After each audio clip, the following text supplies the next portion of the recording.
Hello everyone, इस video में हम पढ़ने वाले हैं त्रिभुजों की समरूपता से संबंधित एक प्रमेय जिसका नाम है भुजा भुजा भुजा समरूपता। प्रमेय नंबर चौथी है ये। प्रमेय नंबर तीसरी जो थी कोण कोण कोण समरूपता, उसको हमने पढ़ लिया है, उसको सिद्ध कर लिया है हमने। देखिए, अगर दो त्रिभुज हैं उनको समरूप होना है तो उसके लिए दो प्रतिबंध होते हैं। पहला ये होता है कि उनके संगत कोण बराबर होने चाहिए और दूसरा उनकी संगत भुजाएं समान अनुपात में होनी चाहिए। ठीक, तो जो कोण कोण कोण समरूपता थी उसमें हमने ये देखा था कि यदि किसी दो त्रिभुज के सिर्फ कोण बराबर हो, संगत कोण बराबर हो, तो वो जो त्रिभुज होता है वो समरूप होता है। यानी सिर्फ अगर कोण बराबर होंगे तो उनकी भुजाओं का अनुपात जो होगा वो बराबर होगा। ठीक ना।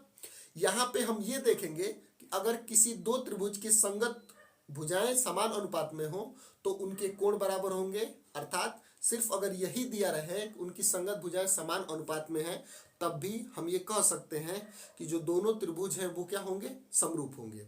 ठीक है, कथन हमने व्हाइट बोर्ड पर लिख दिया है। देखिए, यदि दो त्रिभुज की संगत भुजाएं अनुपातिक हों तो वे त्रिभुज समरूप होते हैं। ठीक, इस प्रमेय को हम इस वीडियो में सिद्ध करेंगे, तो बने रहिए हमारे साथ। यस, मेरा नाम है लक्ष्मी नारायण यादव और स्वागत है आप सभी का आपके अपने स्कूल में। आइए इस प्रमेय को सिद्ध करते हैं। देखिए देखिए किसी भी प्रमेय को सिद्ध करने के लिए 4 स्टेप्स होते हैं। पहला स्टेप होता है दिया है, प्रमेय में जो कुछ भी दिया रहता है उन सबको हम लिख लेते हैं। ठीक, दूसरा स्टेप होता है सिद्ध क्या करना है जो जो सिद्ध करना होता है उसको हम लिख लेते हैं दूसरे स्टेप में। तीसरा स्टेप रचना होती है और चौथा स्टेप होता है उपपत्ति। ठीक है ना, उपपत्ति नहीं। ठीक है, लड़के कभी कोई बोलते हैं सर उपपत्ति बताइए। बताइए यार, राष्ट्रपति आपका हो गया या फिर हो गया आपका प्रधानमंत्री। राष्ट्रपति नहीं रहेंगे तो उपराष्ट्रपति काम कर लेंगे, उसी तरह पति ना रहे तो उपपत्ति काम कर ले। चलिए ठीक है, तो सबसे पहले हम यहाँ पे एक त्रिभुज बना लेते हैं छोटा सा, और दूसरा त्रिभुज इससे बड़ा बनाएंगे। ठीक है, चलिए आइए देखते हैं। यहाँ बना लेते हैं। ठीक है, छोटा त्रिभुज और दूसरा जो है इससे थोड़ा सा बड़ा बनाएंगे।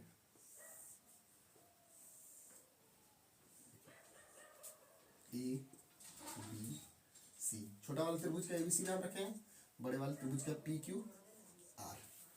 ठीक है, तो सबसे पहला स्टेप क्या है, दिया है। पहला स्टेप दिया है,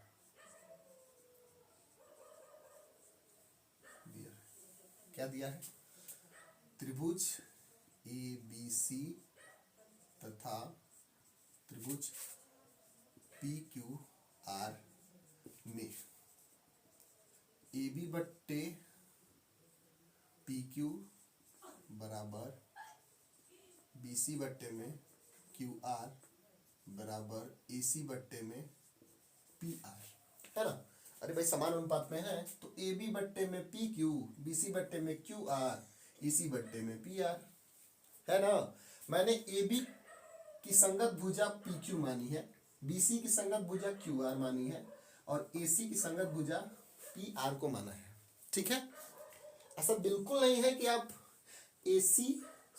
AB के समांतर भुजा आप AB के जो संगत भुजा है वो आप PQ ही मानेंगे। आप AB के लिए संगत भुजा आप QR भी मान सकते हैं, पर उस केस में जो होता है वो थोड़ी सी कंफ्यूजन हो जाती है, इसलिए हम सीधा सीधा मानते हैं AB के बदले में इसको, इसके बदले में इसको, यहाँ से यहाँ।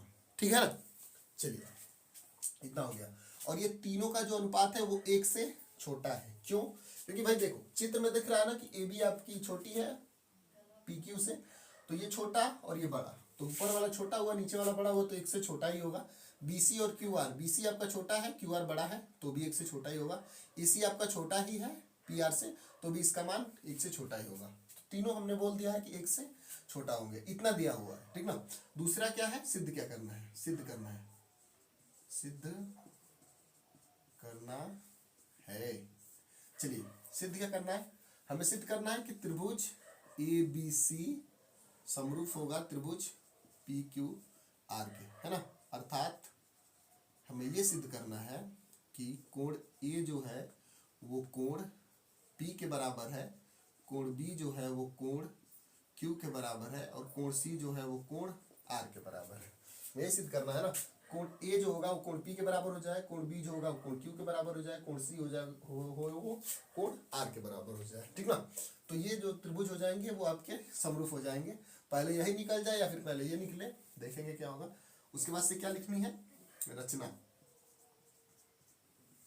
ठीक है। चलिए रचना ये करेंगे हम कि पी क्यू में से ए बी की बराबर लंबाई की भुजा काटेंगे तथा पी आर में से ए सी की बराबर लंबाई की भुजा काटेंगे, ठीक ना। तो मान लीजिए कि ए बी की बराबर लंबाई की जो भुजा है उसका नाम हम यहाँ पे ई बोल देते हैं, पीई है, और ए सी के बराबर लंबाई की जो भुजा है उसका नाम पी एफ है, और ई और एफ को हमने क्या किया, मिला दिया, है ना।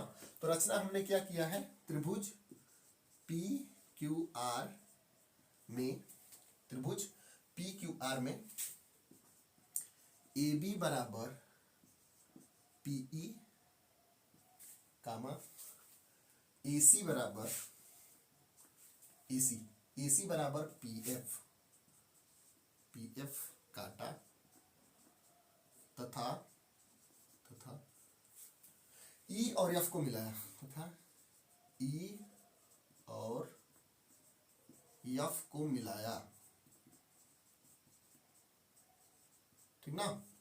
क्लियर है, इतना हो गया, ठीक ना। तो रचना समझ में आ गया।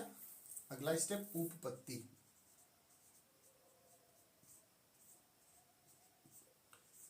लड़कियां थोड़ा ध्यान से बोलना इसको, उपपत्ति, ठीक है।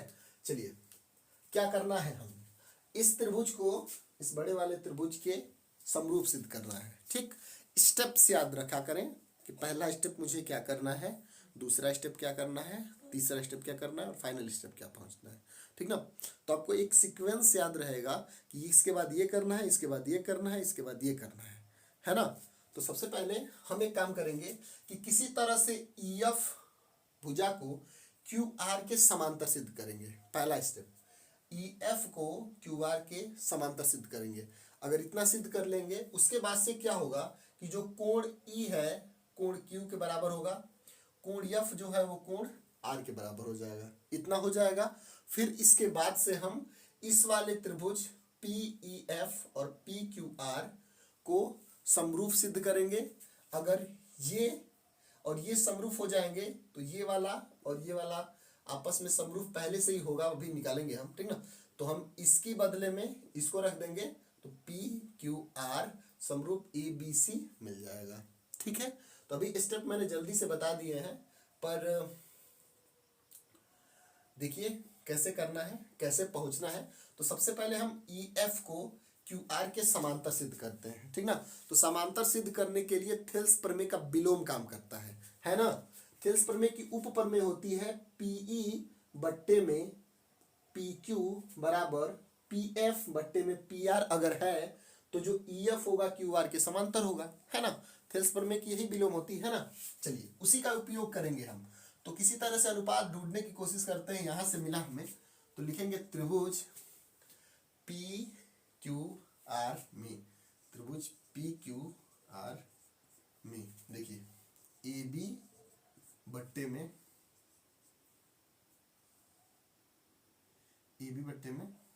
पी क्यू बराबर ए सी बट्टे में क्यू आर पी आर, ठीक है। हमें इसको इसका समांतर सिद्ध करना है, तो मैंने सोचा कि पीई बट्टे में पी क्यू करूं बराबर पी एफ बट्टे में पी आर करूं, है ना। तो पर ऐसा नहीं मिल रहा है, तो मुझे जो दिया है उसी में से मैंने लिखने की कोशिश की। देखिए ए बी के बदले में जो है वो पीई लिख दूंगा, तो मैंने ए बी बट्टे पी क्यू लिखा है, बराबर किया हुआ है ए सी बट्टे में पी आर लिखा हुआ, क्योंकि ए सी के बदले में पीई लिख दूंगा, है ना। तो यहाँ से लिखिए, यहाँ पे दिया हुआ है, देखिए क्या है ये, यहाँ पे ऐसे, ठीक ना। ए बी बराबर पीई कामा ए सी बराबर, दोनों का पी लिख दिया यार, ए बी बराबर पीई और ए सी बराबर पी एफ है, ये पी एफ, है ना। चलिए रखते हैं इसको। तो ए बी के बदले में पीई रखिए, पीई बट्टे में पी क्यू बराबर ए सी के बदले में पी एफ रखिए, पी एफ बट्टे में पी आर। ठीक है, इतना हो गया। अब इतना मिल गया, देखिए पी ई बट्टे में पी क्यू बराबर पी एफ बट्टे में पी आर। तो थेल्स प्रमेय के उपप्रमेय से, तो लिख देंगे यहाँ पे थेल्स प्रमेय की उपप्रमेय से, थेल्स प्रमेय के विलोम से लिख देते हैं, थेल्स प्रमेय के विलोम से,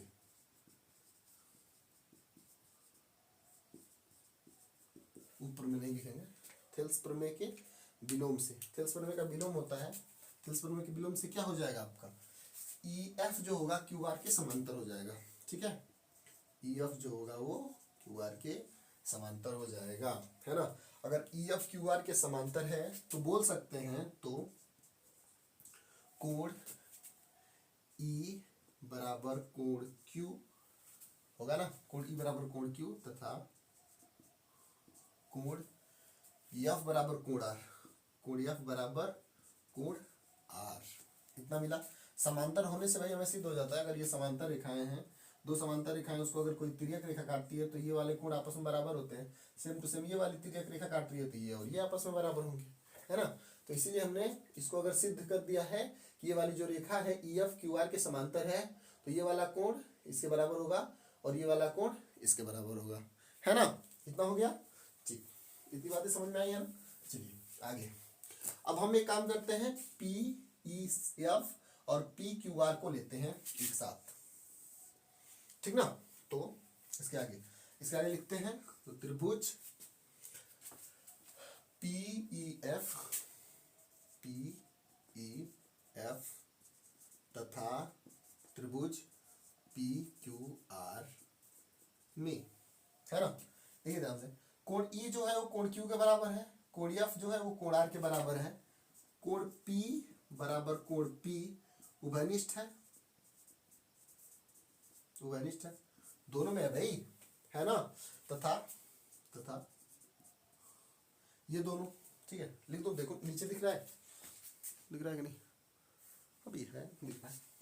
तथा देखिए कोण ई बराबर कोण क्यू कामा कोण एफ बराबर कोण आर, है ना।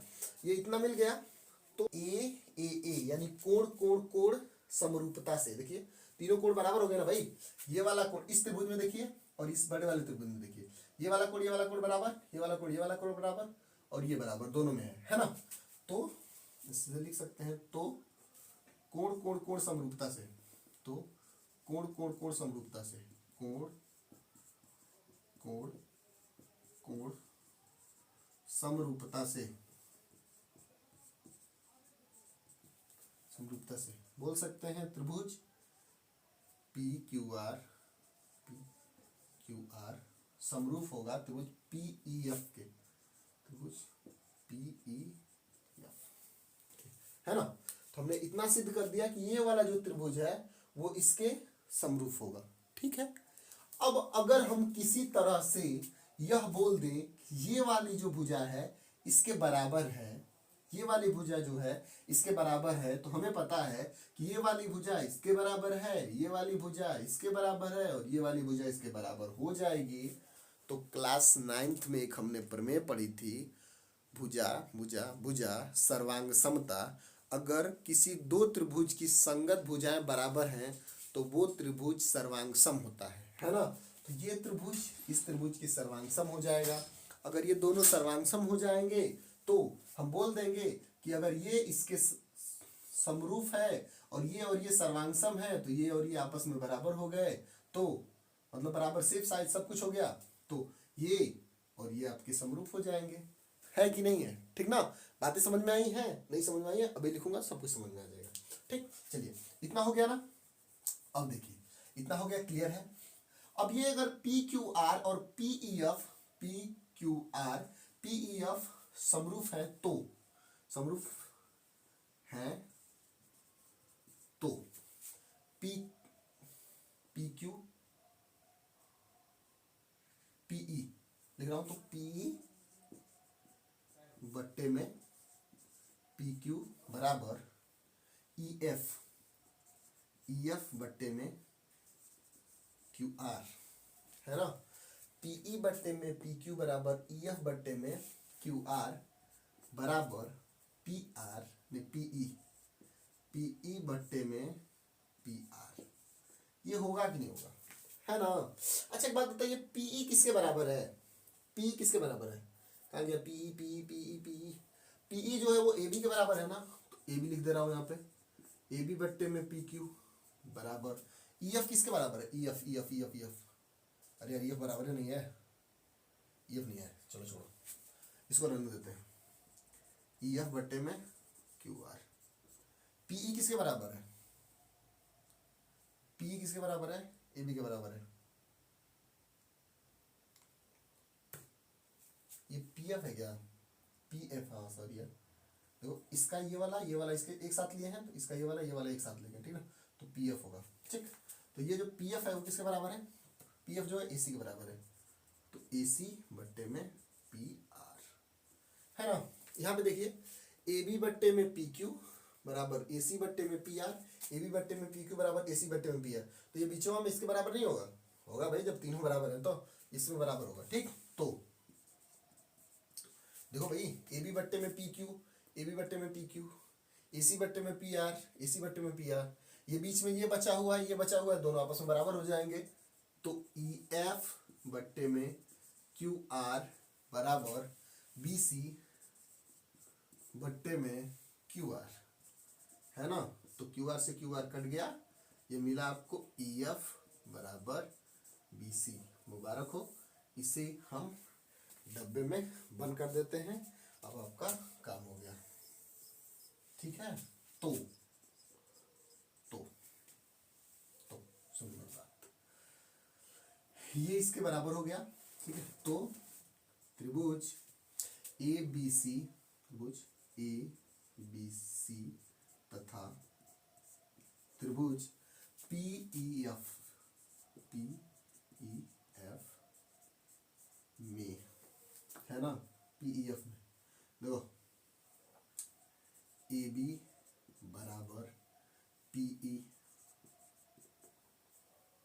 ए सी बराबर पी एफ तथा बी सी बराबर ई एफ, है ना। इतना हो गया नहीं, इतना हो गया ना, तो फिर से तो भुजा भुजा भुजा सर्वांग समता से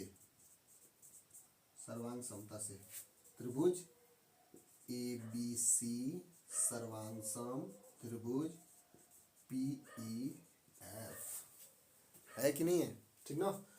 क्लास 9th में प्रमेय होती है, पढ़ते हैं हम कि अगर किन्हीं दो त्रिभुजों के सिर्फ भुजाएं बराबर हैं तो वो दोनों त्रिभुज सर्वांग सम होते हैं, अनुपात है इसमें, ठीक ना।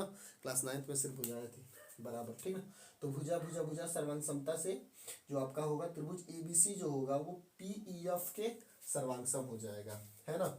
अब देखिए यहाँ पे पी क्यू आर, तो जहां पे ए बी सी होगा वहां पे पी ई एफ लिख दूंगा, और जहां पे पी ई एफ होगा वहां पे ए बी सी लिख दूंगा। सर्वांग सम का मतलब सब कुछ बराबर हो, है ना। एक के बदले में दूसरे को रख दिया जाए तो हमें देखने में स्पष्ट न लगे, ठीक है, हम पहचान ही नहीं पाएंगे कि कौन क्या कौन है, ठीक है। तो यहाँ पे जो त्रिभुज ए बी सी है और पी ई एफ है, तो जहाँ पे पी ई एफ है, देखो यहाँ से जहाँ पे पी ई एफ है वहां पे ए बी सी लिख सकता हूं, तो त्रिभुज ए बी सी, सॉरी, त्रिभुज ए बी सी के बदले में पी ई एफ लिख सकता हूं, तो त्रिभुज यहां से देखो पी क्यू आर समरूप पी ई एफ, है ना। तो पी ई एफ के बदले में क्या लिख दूं, ए बी सी, त्रिभुज ए बी सी, है ना। यही हमें सिद्ध करना था, ये सिद्ध हो गया, ठीक। कोई दिक्कत है नहीं, अगर दिक्कत आएगी तो आप एक बार दो बार वीडियो को देखेंगे, आपको सब कुछ समझ में आ जाएगा, है ना। क्या क्या हमने किया है, सबसे पहले ई एफ को इसके समांतर प्रूफ किया है। समांतर प्रूफ करने के लिए मुझे थेल्स प्रमेय का विलोम चाहिए, है ना। तो हमने थेल्स प्रमेय के विलोम से उसको समांतर प्रूफ किया। उसके बाद से देखिए जो ई है वो कोण क्यू के बराबर हो जाएगा, क्योंकि समांतर रेखाएं के लिए जो तिर्यक रेखा काटती है तो एक ही तरफ के कोण बराबर होते हैं, है ना। तो E और Q बराबर हो गया, F और R आपस में बराबर हो गया, ठीक। उसके बाद हमने त्रिभुज PEF लिया, PEF तथा PQR दोनों को लिया और उसको हमने क्या किया कि समरूप सिद्ध कर दिया, ठीक ना। समरूप सिद्ध कर दिया तो समरूप का नियम ये होता है कि उनकी संगत भुजाएं जो होंगी वो समान अनुपात में होंगी। तो PE बट्टे में PQ, PF बट्टे में QR, EF बट्टे में QR तथा PF बट्टे में PR, है ना। यहाँ से PE के बदले में मैंने AB लिखा और PF के बदले में मैंने AC लिखा और देखा, यहाँ से तुलना किया तो देखो ये वाला और ये वाला तो मिल रहा है, तो बीच वाला भी आपस में बराबर होगा, क्योंकि ये तीनों आपस में बराबर है और ये भी तीनों आपस में बराबर है। तो मैंने EF को QR के बराबर, EF बट्टे QR को BC बट्टे में QR के बराबर कर लिया, QR से QR कट गया, EF जो मिला वो किसके बराबर मिल गया, BC के बराबर मिल गया, ठीक है ना। उसके बाद से मैंने इन दोनों त्रिभुज को उठाया और इन्हें सर्वांगसम सिद्ध कर दिया। सर्वांगसम सिद्ध करने के बाद से जो आया है आपका क्या है, सर्वांगसम सिद्ध करने के बाद त्रिभुज ABC, देखो ये दोनों आपके एक दूसरे के सर्वांगसम हो गए। तो जहां पे त्रिभुज PEF लिखना है वहां पे त्रिभुज ABC लिख दूंगा। तो यहाँ पे PEF के बदले में ABC लिख दिया तो ये आपका समरूप हो गया, है ना। बस इतना ही सिद्ध करना था। इससे आप आगे तक भी सिद्ध कर सकते हैं क्या। इसके बाद से प्रमेय नंबर जो 5वीं है उसमें बस इतना ही दिया हुआ है कि समान उनके जो कोण होंगे वो बराबर होंगे। तो यहाँ से जो कोण P होगा वो कोण A के बराबर होगा, तो कोण P बराबर कोण A लिख लेंगे और कोण Q बराबर कोण B लिख लेंगे और कोण R बराबर कोण C लिख लेंगे, है ना। तो इतना चाहे तो लिख सकते हैं, अन्यथा आपका ये हो गया है, ठीक है। तो पढ़ाई करते रहें, ऑल द वेरी बेस्ट। मिलते हैं अगली वीडियो में। जय हिंद।